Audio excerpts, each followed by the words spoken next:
The offensive line has been a big topic in Chiefs Kingdom since last week, seeing our guy 15 get beat up big time last week. The Athletics' Nate Taylor reports if Wanya Morris has lingering injury issues during this upcoming week against Buffalo, Donovan Smith is reportedly ready to go as soon as the Chiefs call. I think also on Twitter this past week, Jeff Allen, former Chiefs OT, tagged him in a tweet, and he gave like a giddy emoji back to him. JD, you've been talking about potentially bringing in Donovan Smith back anyways for the last few weeks. But what do you make of the move, the potentially bringing him back? I mean, Andy Reid even said the other day that he doesn't deal with those kind of moves. That's all up to Brett Veach, but he'd love to have Donovan Smith back. And Tyler, can you talk? I've been seeing a lot of Chief fans this week saying Pat's kind of lost a step this year. You know, he had Travis Kelce wide open in the back of the end zone last week. Air mailed it. Just kind of missed throws that are, so to speak, easy throws for Patrick Mahomes. But can you talk about how, I guess, the impact and the effect of getting beat up as much as he had been last week by the defense and, having to worry about that left tackle spot all game. How does that really affect a quarterback, especially even on those easy throws? Obviously it certainly plays in his mind. I mean, as far as, your blind side for a right-handed quarterback is that left tackle spot. I mean, and, those guys the reason they get paid the amount of money they get paid is because they essentially are protecting these quarterbacks that are making $50 million, a year now. So, as far as, not knowing, if you're going to get hit in the back and not trusting that, I think that's easy for somebody like Pat, who has, a tendency to get outside the pocket to maybe do that a little sooner because he knows that, hey, at the end of the day, those guys might be getting beat essentially because, here I am. I think he's had 4 sacks in the last 2 games, each more or less. Mm-hmm. So, as far as that stuff weighs on him, and those are just sacks when they get to him. That ain't all the times that he's getting hit. So, as far as from a quarterback, if you're getting hit more than not, it certainly wears on you. And for a guy like Pat that, at the end of the day, he certainly has played through some bumps and bruises throughout his career. But, at the end of the day, when you get older, I mean, those bumps and bruises start hurting a little bit more than they do in previous years. So, I definitely think that's something that's on his mind. I mean, he may not come out. Obviously, he's not going to come out and say anything about it, because those are his guys up front. But, obviously, the things they've had in the past is they've had an offensive line that, without a shadow of a doubt, they've kept him upright and allowed him to make the plays. But, year in and year out, I mean, it just at that position, and not only when you win back-to-back Super Bowls, I mean, there's a lot of pressure that comes along with that you as a quarterback, you put on yourself, and you try to be perfect when at the end of the day, all we're trying to say, hey, you don't have to be perfect. Like, go out there and just play your game and let the rest of it take care of itself. So, hopefully that's not necessarily the case, but you can certainly see that his play this year is not not been what it's been in years past. And certainly Chiefs fans are, whether they're upset or whatever the case may be, at the end of the day, he's still 9-0. So, they still keep figuring out. I mean, it's not the offense, in years past that's bailed them out. They've driven down the field. It's, now it's the defense stepping up or special teams making plays. I mean, it's a team game at the end of the day. And I still think that there's, obviously we'll talk about it more in the show or whatever, but, there's time still to continue to iron things out for the offense. I mean, at the end of the day, it's not like you're 0-9. I mean, it's not like you're ready to hang up the cleats for the rest of the year. I mean, you're 9-0, it's sitting number 1 in the AFC. So keep winning games and keep stocking them up. I mean, that's what it comes down to. Yeah, obviously, left tackle is concerning. Especially like you were saying, if you're not getting that type of protection, it would probably be in your best interest to make sure that he is getting some type of help out there. And so we got 2 young guys, Wanya and Kim Tuma. I told you before that I do trust Wanya and what he does. He's a much better offensive tackle than Wanya right now, this moment. Because he just got another year of experience. And so, like you were talking about it, Tyler, you were talking about like the speed of the game, right? And so here you got a guy that's seen the speed of the game for an entire year to a guy that's just now getting here from BYU That's a totally different thing, man. You got some big dogs out there who's trying to eat. These jokers are making $30 million, $32 to $35 million a year. They get paid to get there and wreck Patrick Mahomes. So I like the whole point and thought process of bringing Donovan back because Donovan was a guy that was here that taught Wanya how to be, offensive tackle, giving him some tricks of the trade. And so when you're thinking about it, man, left tackle, any tackle position, actually, you'll be on the island every once in a while just by yourself. That's a hard task against some of the best players in the game. So I like the thought process of bringing Donovan back. But I could think that maybe Patrick also, too, and I said this, when Pat, he sits back, he drops back a little bit further, I think, than everybody else. He just gets that extra step in. And a lot of it is because he can't extend plays with his legs. This last game, he held it somewhat, but also, too, Tyler, what I was seeing is there was some plays guys weren't necessarily getting open. And what the Chiefs tend to do is, I don't believe in a lot of the plays they put enough guys out there as receivers. Sometimes they'll just run like 3-man routes or 2-man routes. And I'm just like, dude, like you start doing that. I mean, you're gonna leave these guys out there, man, to eat. So like that. And especially for guys having a hard time, man, trying to hold up, just to begin with against speed rushers. Like everybody with Denver and why they're so good is they got nothing but speed. These guys are smaller guys and they're pass rushers. That's their specialty. That's what they do. So that's the reason, they're rated where they are as far as defensively, and they know they got guys on the outside and Surtain and Moss and those guys that can lock, wide receivers down. But I think we have to at least address that issue if the guys there are having a hard time, they're struggling.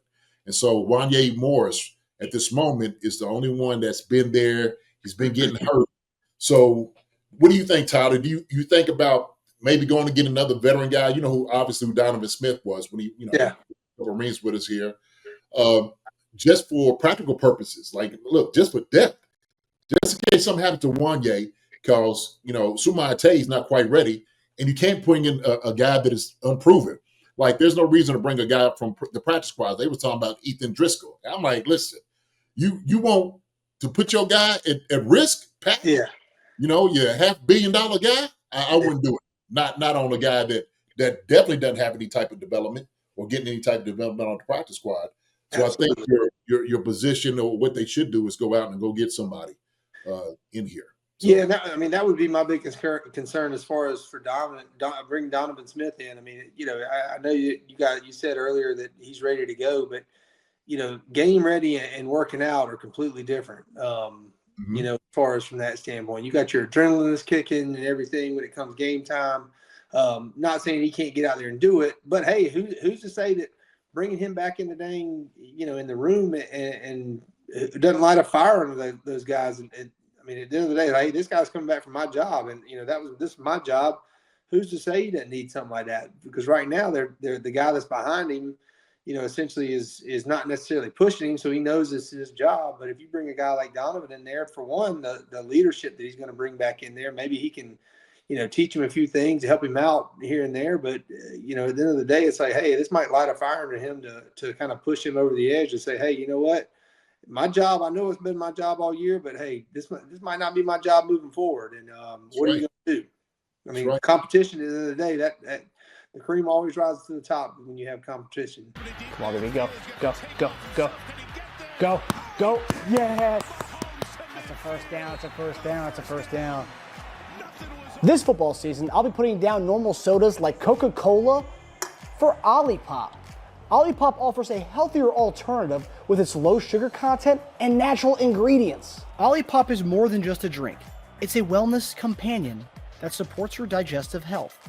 Packed with prebiotics, this fizzy elixir helps promote good bacteria in your gut, leading to improved digestion and overall well-being. So go ahead, click the link in the description and use promo code SODALOVE and get your can of Olipop so you can enjoy the game guilt-free.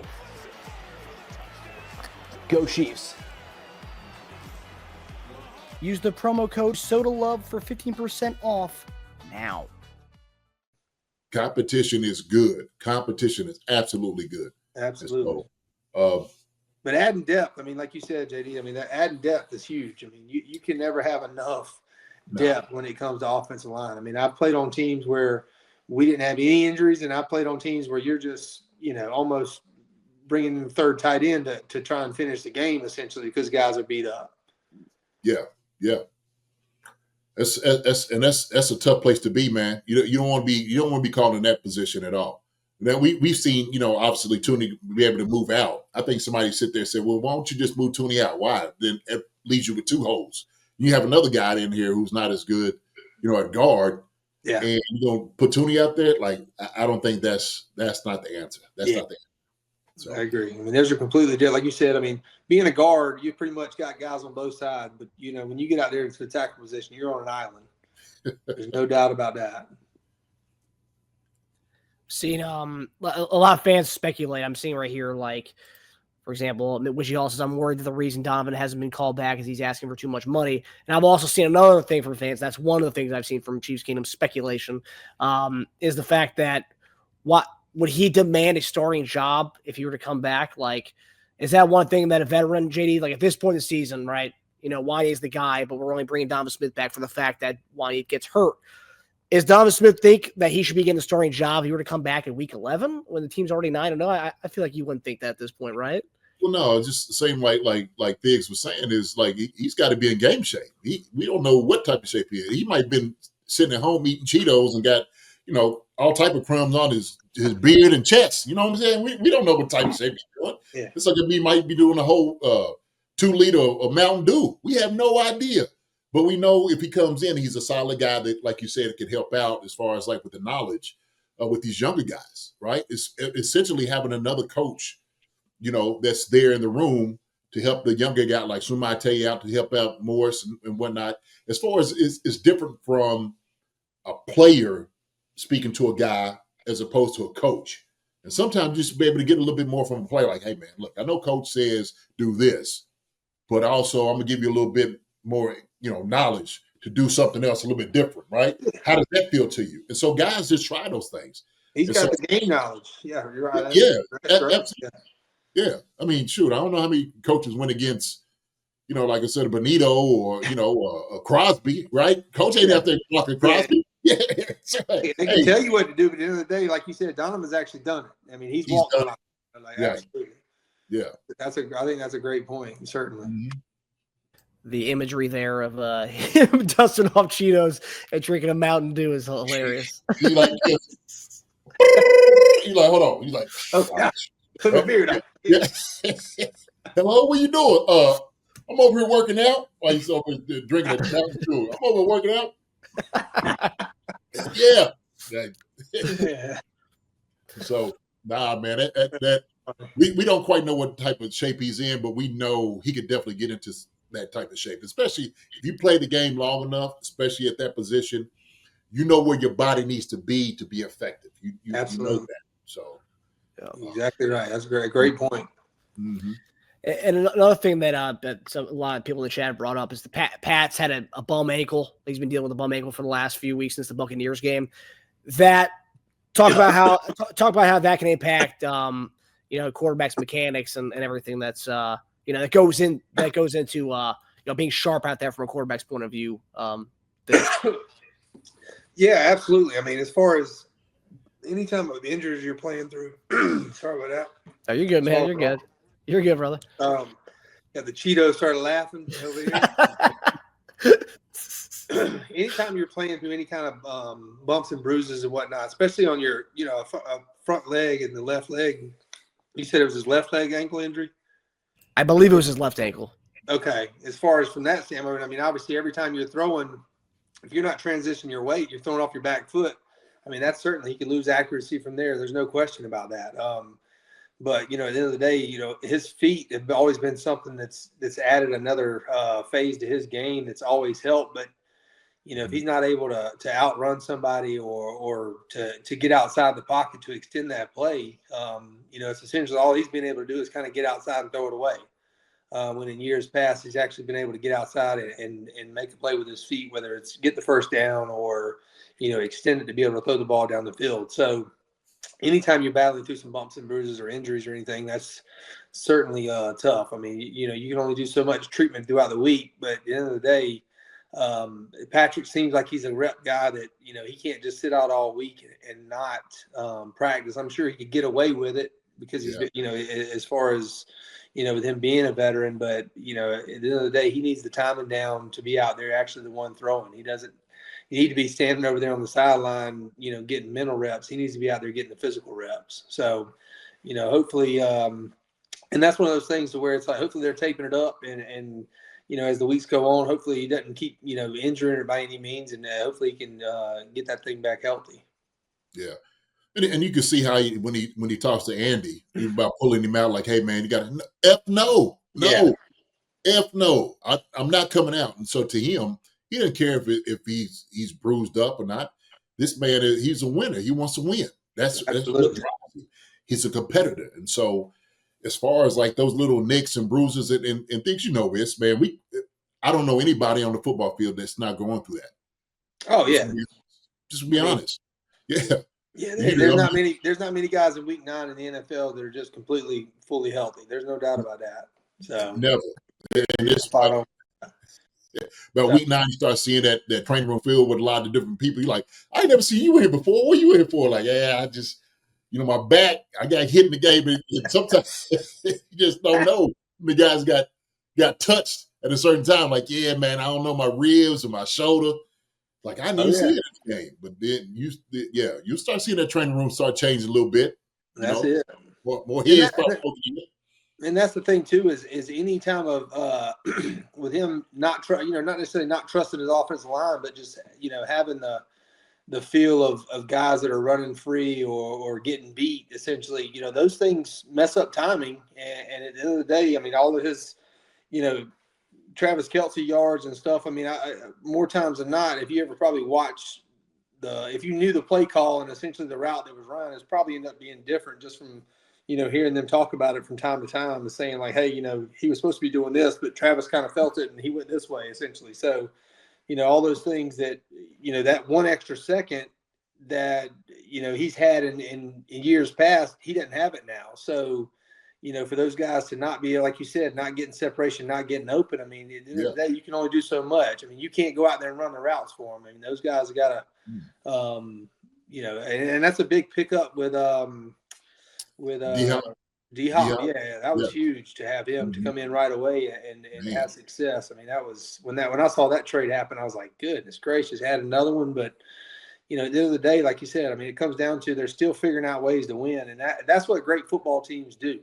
It's not been in the fashion in years past that, you see Patrick Mahomes putting up these MVP numbers and, they're figuring out ways to do it without him. And, he's still got time. Like I said earlier, I mean, I would be blown away if he doesn't figure it out and they don't start clicking here coming up, obviously getting closer to the end of the season and whatnot. Well, shoot, I think Andy was praising the speed that him and D-Hop got on the same page, just the rapport they had with each other already. Yeah. And so when you have two guys, I mean, relatively at the top of their game, right? D-Hop has been doing it for a long time. Great, probably as better as anybody else in the league as wide receiver. Speaking to Pat's like, hey, you doing it? D-Hop's like, yeah. He said, but if I give it, I'm gonna give you this. And so Pat's like, okay, sure. And so you could see them just over there talking. There was a play actually where Pat got sacked. That was just a little bit too long. Yeah. You seen him get up and he pointed at D-Hop, man, I was coming to you. D-Hop knew because D-Hop got open for him. And he's just like, I was coming to you. Hi, everybody. Thanks for watching. Subscribe here to get the latest from the show. Also, be sure to check out the best clips from Chief Concerns. And if you prefer to listen to the show, subscribe and follow us on Apple Podcasts, Spotify, and anywhere else you get your podcasts.